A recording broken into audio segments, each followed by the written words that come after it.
നമസ്കാരം. കാനഡയിലെ ഈ ആഴ്ചത്തെ ഏറ്റവും പ്രധാനപ്പെട്ട വാർത്തകളും വിശേഷങ്ങളുമായി കാനഡ വീക്കിലി റൗണ്ടപ്പിലേക്ക് സ്വാഗതം. ബ്രിട്ടീഷ് കൊളംബിയയെ നടുക്കിയ വെടിവെപ്പ് മുതൽ പ്രവാസികളെ ബാധിക്കുന്ന ഇമിഗ്രേഷൻ നിയമങ്ങളിലെ മാറ്റങ്ങൾ വരെ കഴിഞ്ഞ 7 ദിവസത്തിനുള്ളിൽ കാനഡയിൽ സംഭവിച്ച 10 പ്രധാന കാര്യങ്ങളിലൂടെ നമുക്കൊന്ന് കണ്ണോടിക്കാം.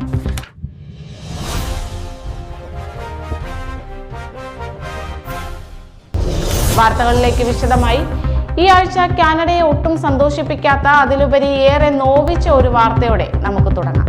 സമാധാനപ്രിയമായ കനേഡിയൻ ജനതയെ ഒന്നടങ്കം നടുക്കിയ ഒരു ദുരന്തത്തിനാണ് കഴിഞ്ഞ ദിവസങ്ങളിൽ ബ്രിട്ടീഷ് കൊളംബിയ സാക്ഷ്യം വഹിച്ചത്. ബ്രിട്ടീഷ് കൊളംബിയയിലെ ടംബ്ലർ റിഡ്ജിലുണ്ടായ വെടിവെപ്പിൽ 8 പേരാണ് കൊല്ലപ്പെട്ടത്. സ്കൂൾ വിദ്യാർത്ഥികളടക്കം കൊല്ലപ്പെട്ട ഈ ദാരുണമായ സംഭവത്തിൽ രാജ്യം കടുത്ത ദുഃഖാചരണത്തിലാണ്. സുരക്ഷാ വീഴ്ചകളെക്കുറിച്ച് ഉന്നതതല അന്വേഷണം ആരംഭിച്ചു കഴിഞ്ഞു. കാനഡയിലെമ്പാടും സ്കൂൾ സുരക്ഷ പുനഃപരിശോധിക്കണമെന്ന ആവശ്യം ഇതോടെ ശക്തമായിരിക്കുകയാണ്.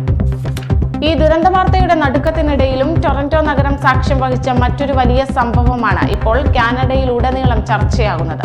ഇറാന്റെ ചരിത്രത്തിലെ തന്നെ ഏറ്റവും വലിയ പ്രവാസി കൂട്ടായ്മയ്ക്കാണ് ഈ ആഴ്ച നോർത്ത് യോർക്ക് വേദിയായത്. ശനിയാഴ്ച നോർത്ത് യോർക്കിലെ യോങ് സ്ട്രീറ്റിൽ നടന്ന പ്രതിഷേധ പ്രകടനത്തിൽ 3.5 ലക്ഷത്തോളം ആളുകളാണ് പങ്കെടുത്തത്. ടൊറന്റോയുടെ ചരിത്രത്തിലെ തന്നെ ഏറ്റവും വലിയ ജനകീയ പങ്കാളിത്തമുള്ള പ്രതിഷേധങ്ങളിൽ ഒന്നായി ഇത് മാറി. ഇറാനിലെ മനുഷ്യാവകാശ പ്രശ്നങ്ങൾക്കെതിരെ ലോകത്തിന്റെ ശ്രദ്ധ തിരിക്കാൻ ഈ വൻ റാലിക്ക് സാധിച്ചു. അയൽ രാജ്യമായ അമേരിക്കയിൽ നിന്ന് വരുന്ന ചില സാമ്പത്തിക വാർത്തകളും കാനഡയെ ഇപ്പോൾ അല്പം ആശങ്കയിലാക്കുന്നുണ്ട്. കനേഡിയൻ ഉൽപ്പന്നങ്ങൾക്ക് മേൽ അമേരിക്കൻ പ്രസിഡന്റ് ഡൊണാൾഡ് ട്രംപ് ഏർപ്പെടുത്തിയ അധിക നികുതി രാജ്യത്തിന്റെ സാമ്പത്തിക രംഗത്ത് വലിയ ചർച്ചയായിട്ടുണ്ട്. ഇത് സാധാരണക്കാരെ ബാധിക്കുന്ന രീതിയിൽ സാധനങ്ങളുടെ വില കൂടാൻ കാരണമായേക്കുമെന്ന് സാമ്പത്തിക വിദഗ്ധർ മുന്നറിയിപ്പ് നൽകുന്നു. സാമ്പത്തിക കാര്യങ്ങൾ പറയുമ്പോൾ സാധാരണക്കാരെയും നമ്മുടെ നാട്ടിൽ നിന്നെത്തിയ വിദ്യാർത്ഥികളെയും ഒരുപോലെ അലട്ടുന്ന മറ്റൊരു വിഷയമാണ് അടുത്തത്. ടൊറന്റോ, വാൻകൂവർ തുടങ്ങിയ നഗരങ്ങളിൽ വീട് വാടക ഓരോ ദിവസവും കുതിച്ചുയരുകയാണ്. താമസ സൗകര്യം കണ്ടെത്താൻ കഴിയാതെ പലരും വലയുമ്പോൾ വാടക നിയന്ത്രിക്കാൻ സർക്കാർ അടിയന്തരമായി ഇടപെടണമെന്ന ആവശ്യം പ്രവാസികൾക്കിടയിൽ ശക്തമാണ്. പ്രവാസികളെ സംബന്ധിച്ച ഏറ്റവും പ്രധാനപ്പെട്ട ഇമിഗ്രേഷൻ വാർത്തകളിലേക്ക് വരാം. കാനഡയിലെ ഇമിഗ്രേഷൻ നിയമങ്ങളിൽ വലിയ മാറ്റങ്ങൾ വരാൻ പോകുന്നതിന്റെ സൂചനകളാണ് ഈ ആഴ്ച പുറത്തുവന്ന റിപ്പോർട്ടുകൾ സൂചിപ്പിക്കുന്നത്. വിസ കാലാവധി കഴിഞ്ഞിട്ടും കാനഡയിൽ തുടരുന്നവരുടെ കാര്യത്തിൽ സർക്കാർ പിടിമുറുക്കാൻ സാധ്യതയുണ്ട്.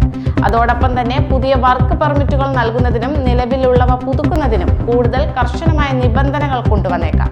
കാനഡയിലേക്ക് വരാൻ ആഗ്രഹിക്കുന്നവർക്കും ഇപ്പോൾ ഇവിടെ തുടരുന്നവർക്കും ഈ മാറ്റങ്ങൾ വളരെ നിർണായകമാണ്. ഇന്ത്യയും കാനഡയും തമ്മിലുള്ള നയതന്ത്ര ബന്ധത്തിൽ പുതിയ നീക്കങ്ങൾ നടക്കുന്നുണ്ട്. ഇരു രാജ്യങ്ങളും തമ്മിലുള്ള നയതന്ത്ര ബന്ധത്തിലെ അകൽച്ച കുറയുന്നതായാണ് പുതിയ റിപ്പോർട്ടുകൾ വ്യക്തമാക്കുന്നത്. വിസ നടപടികൾ വേഗത്തിലാക്കാനും ബിസിനസ് ബന്ധങ്ങൾ മെച്ചപ്പെടുത്താനും ലക്ഷ്യമിട്ടുള്ള ചർച്ചകൾ സജീവമാകുന്നത് പ്രവാസികൾക്ക് വലിയ പ്രതീക്ഷയാണ് നൽകുന്നത്. കാനഡയുടെ ഭരണകാര്യങ്ങളും നിയമങ്ങളും തീരുമാനിക്കുന്ന ഒട്ടാവയിൽ നിന്ന് ഈ ആഴ്ച മറ്റൊരു പ്രധാന വാർത്ത കൂടി പുറത്തു വരുന്നുണ്ട്. കാനഡ ഭരിക്കുന്ന ലിബറൽ പാർട്ടിയിൽ വലിയ മാറ്റങ്ങൾക്കുള്ള തുടക്കമാണിതെന്നാണ് രാഷ്ട്രീയ നിരീക്ഷകർ കരുതുന്നത്. പ്രധാനമന്ത്രി മാർക്ക് കാർണിയുടെ നേതൃത്വത്തിൽ ലിബറൽ പാർട്ടിയിൽ വലിയ അഴിച്ചുപണികൾ നടക്കുകയാണ്. മുൻ പ്രധാനമന്ത്രി ജസ്റ്റിൻ ട്രൂഡോയുടെ വിശ്വസ്തയും പാർട്ടിക്കുള്ളിലെ കരുത്തുറ്റ സാന്നിധ്യവുമായിരുന്ന കെറ്റി ടെൽഫോർഡ് പദവി ഒഴിഞ്ഞത് വരാനിരിക്കുന്ന വലിയ മാറ്റങ്ങളുടെ സൂചനയായാണ് രാഷ്ട്രീയ കേന്ദ്രങ്ങൾ വിലയിരുത്തുന്നത്. കാനഡയിലെ ആരോഗ്യ മേഖല നേരിടുന്ന പ്രതിസന്ധികൾക്ക് പരിഹാരമായി തൊഴിലന്വേഷകർക്ക് വലിയ പ്രതീക്ഷ നൽകുന്ന ചില തീരുമാനങ്ങൾ ഈ ആഴ്ച പ്രവിശ്യ സർക്കാരുകളുടെ ഭാഗത്തു നിന്ന് ഉണ്ടായിട്ടുണ്ട്. കാനഡയിലുടനീളം, പ്രത്യേകിച്ച് ഒന്റാരിയോയിലും BCയിലും നിലവിലുള്ള നഴ്സിംഗ് ക്ഷാമം പരിഹരിക്കാൻ വിദേശ നഴ്സുമാർക്ക് രജിസ്ട്രേഷൻ നടപടികൾ വേഗത്തിലാക്കുന്ന പുതിയ പദ്ധതികൾ സർക്കാർ പരിഗണിക്കുകയാണ്.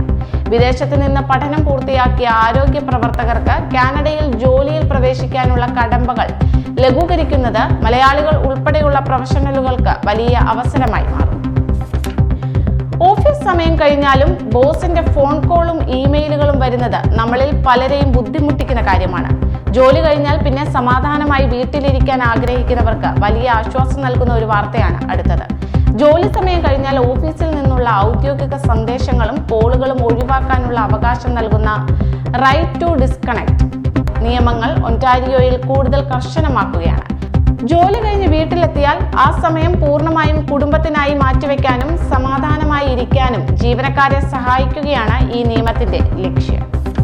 അവസാനമായി, കാനഡയിലെ ഈ കൊടും തണുപ്പിൽ പുറത്തിറങ്ങുന്നവർ പ്രത്യേകം അറിഞ്ഞിരിക്കേണ്ട ഒരു സുപ്രധാന മുന്നറിയിപ്പാണ്. വരും ദിവസങ്ങളിൽ കാലാവസ്ഥയിൽ വലിയ മാറ്റങ്ങളാണ് പ്രവചിക്കപ്പെട്ടിരിക്കുന്നത്. ആൽബർട്ട, സസ്കാച്ചവാൻ തുടങ്ങിയ പ്രയറി പ്രവിശ്യകളിൽ കടുത്ത മഞ്ഞുവീഴ്ചയും തണുപ്പും വരും ദിവസങ്ങളിൽ തുടരുമെന്നാണ് റിപ്പോർട്ടുകൾ. ഗതാഗത തടസ്സങ്ങൾക്കും ജനജീവിതം സ്തംഭിക്കാനും സാധ്യതയുള്ളതിനാൽ മലയാളി സുഹൃത്തുക്കൾ ഉൾപ്പെടെയുള്ള യാത്രക്കാർ അതീവ ജാഗ്രത പാലിക്കണം. അത്യാവശ്യ ഘട്ടങ്ങളിൽ മാത്രം പുറത്തിറങ്ങാനും കാലാവസ്ഥാ നിർദ്ദേശങ്ങൾ കൃത്യമായി പാലിക്കാനും ശ്രദ്ധിക്കുക. ഇതോടെ ഈ ആഴ്ചത്തെ കാനഡ വീക്കിലി റൗണ്ടപ്പ് ഇവിടെ പൂർത്തിയാവുകയാണ്. പ്രവാസികൾക്കും കാനഡയിലേക്ക് വരാൻ ആഗ്രഹിക്കുന്നവർക്കും ഉപകാരപ്പെടുന്ന കൂടുതൽ വാർത്തകളും വിശേഷങ്ങളുമായി കാനഡ വീക്കിലി റൗണ്ടപ്പിന്റെ മറ്റൊരു എപ്പിസോഡിലൂടെ നമുക്ക് അടുത്ത ആഴ്ച വീണ്ടും കാണാം.